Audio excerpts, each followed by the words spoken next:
Has your artificial Christmas tree seen better days?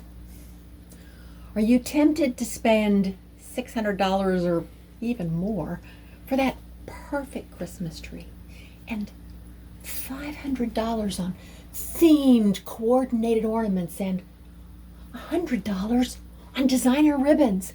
And then there are the wreaths and the garlands and the knickknacks and we haven't even gotten to the gifts. I love decorating for Christmas as much as the next person, but I refuse to spend that kind of money. My budget is more like $50 in a big year. If you need someone to call you back from the brink of impulsive Black Friday or Cyber Monday spending, I'm here for you. The big thing we're going to do today is to make a cheap tree look like an expensive tree without spending a lot of money. Rather than drag this out, here's the heart of the solution. Use lifelike faux greenery and natural materials to supplement the tree.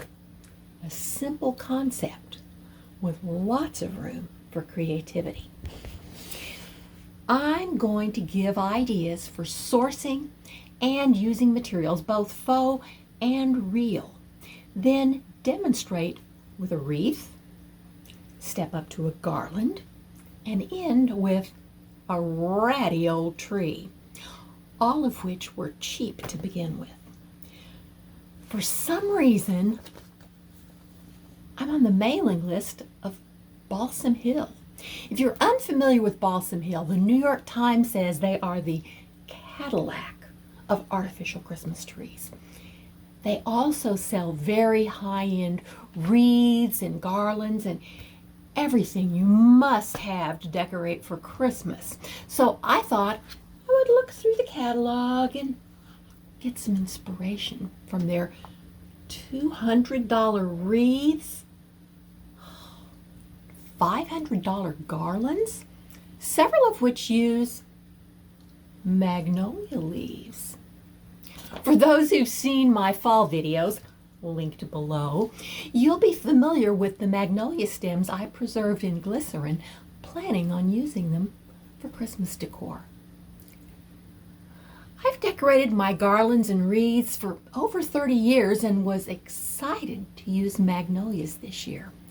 So much so, I started preserving them last summer.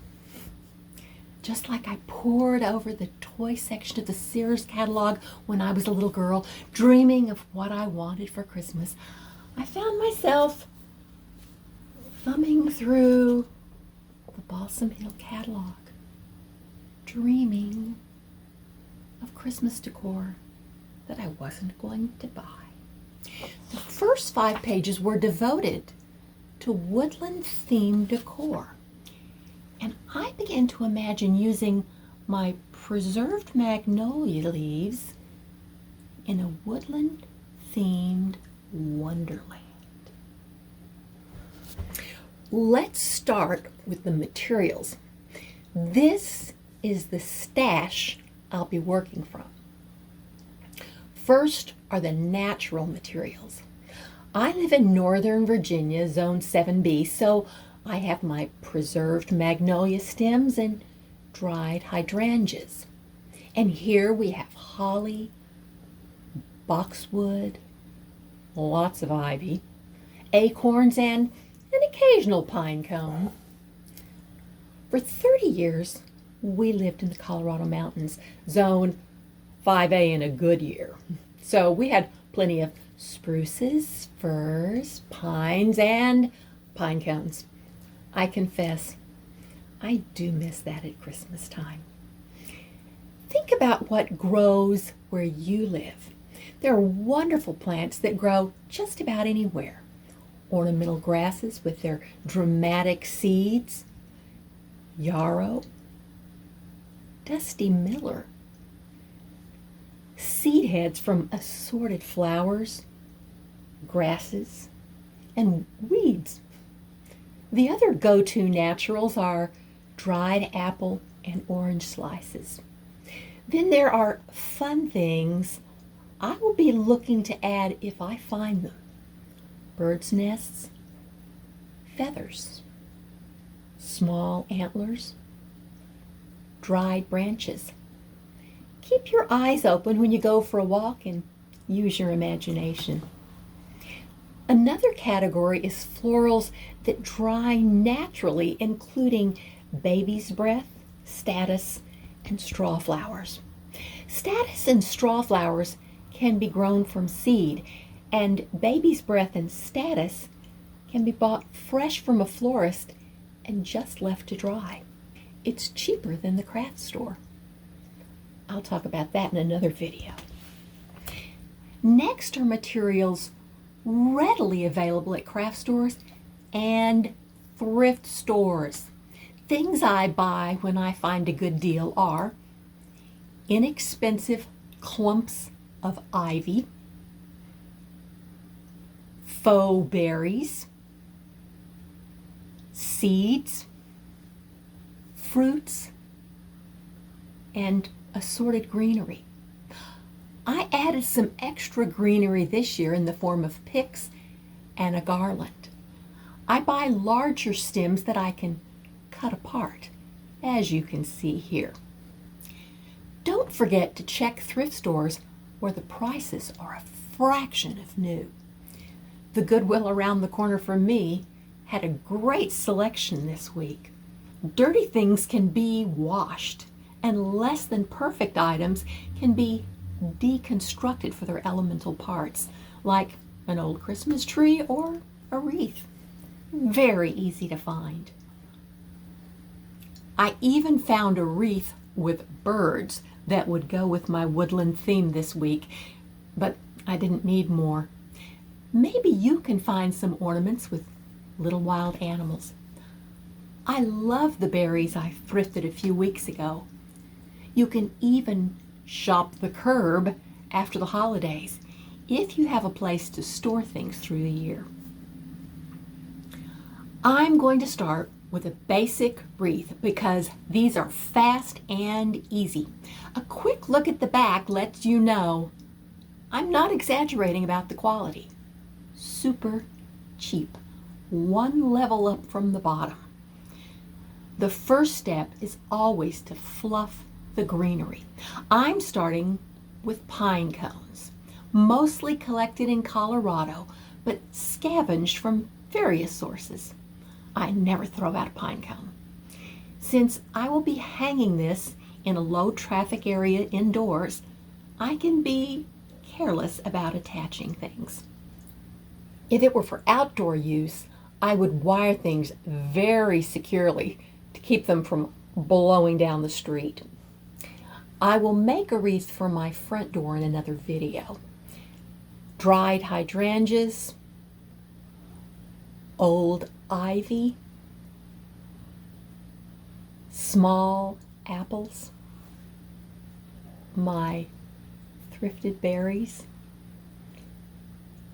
I always step back to see how it's looking. The last step is to add fairy lights. I do that so I can easily replace them when the battery invariably gives out. Ta-da! Here's what it looks like in place. The total investment, including the wreath and the fairy lights, was less than $5. $200? $5. I made this wreath from my fall decor and simply changed out the oak leaves for some faux greenery. I removed the yellow sunflowers and replaced them with pine cones. I will probably add more greenery and show you that in another video. With me, the decorating evolves, only finished when I run out of stems or steam. The cost was around $2 for this one on a 99-cent grapevine wreath.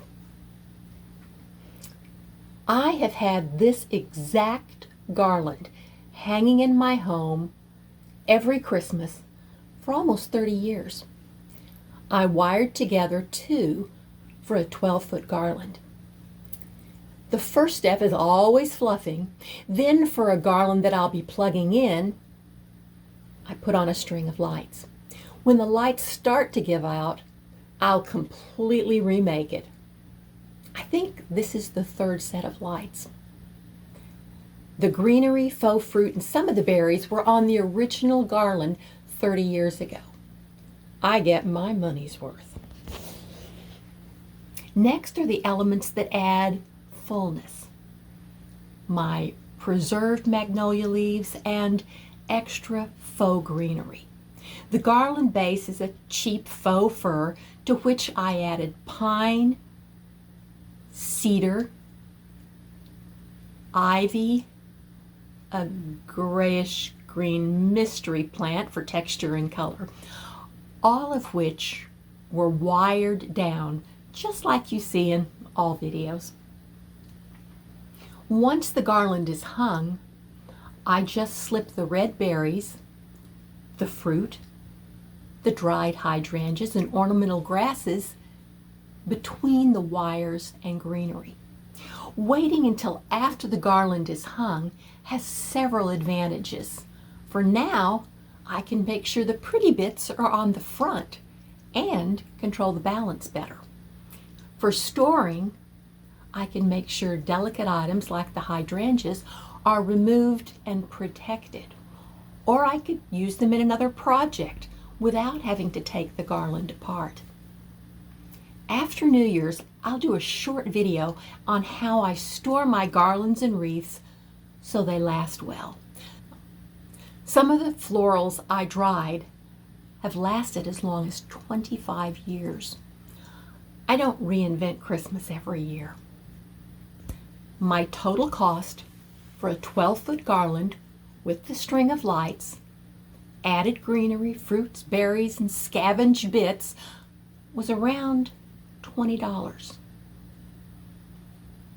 10-foot garland, $500.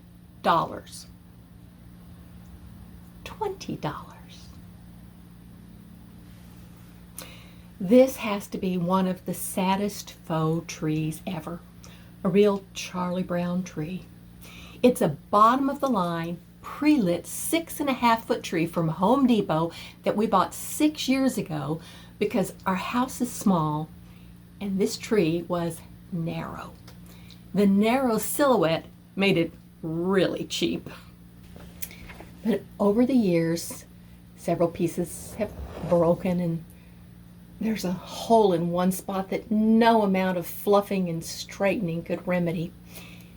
And it looks like squirrels built a nest near the top of the tree. And the lights in the middle of the tree had quit working. The colored lights that I wish were clear. True confession.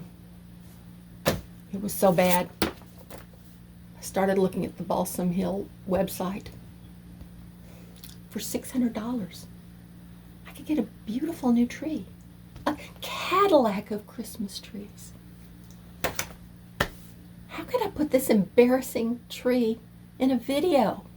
Then I said to myself, the most creative solutions and the best stories begin with the biggest challenges. Looking at those fancy trees, I noticed how lifelike the needles were. I also looked at the fancy trees at Costco and noticed that the back of the branches were made of the same material as my cheap little tree, while the tips were lifelike needles. So I went to Michael's and I bought a 6.5-foot garland, a lifelike spruce with pine cones. I also bought the other stems I used for the garland and the wreath. They had 50% off Christmas florals. I could have bought another cheap tree with the money I spent, but I would still have a cheap tree that needed help. Rather than $600 for the fancy tree, I spent $50 to perk up my cheap little tree, the wreath, and the garland, with enough left over to make another garland and another wreath. This is what's still sitting on my dining table right now. More projects. So here's how I fixed my tree. I started by just putting 2 strings of light on top of the broken ones. Removing them is a total pain to be avoided at all costs, in my opinion. That's why I have this hunk of plugs. Next, I placed preserved magnolia leaves near the pipe that runs up the center of the tree. It doesn't deserve to be called a trunk. The professional tree decorators place great big Christmas balls back here to cover the metal skeleton of the tree. Even those expensive trees have a metal skeleton that needs to be covered. I'm not going to spend money on huge balls that I don't like in the first place and then bury them where they won't be seen. The trees in my yard are constantly filling up with leaves and ivy. If my theme is woodlands, I'm going to make this tree look like it's in the woods, not a fancy hotel lobby. If I had not had the magnolia leaves, I would have used the greenery from deconstructed garlands and wreaths found at the thrift store. If you already have a fancy tree, think about starting with repurposed greenery. Then I took my 6.5-foot $20 garland and cut it into 16 pieces. I just placed the pieces at the ends of those cheap-looking branches. And I knew this was it.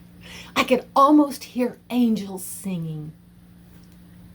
I used more of the evergreen stems I had deconstructed and the old ivy I cut up.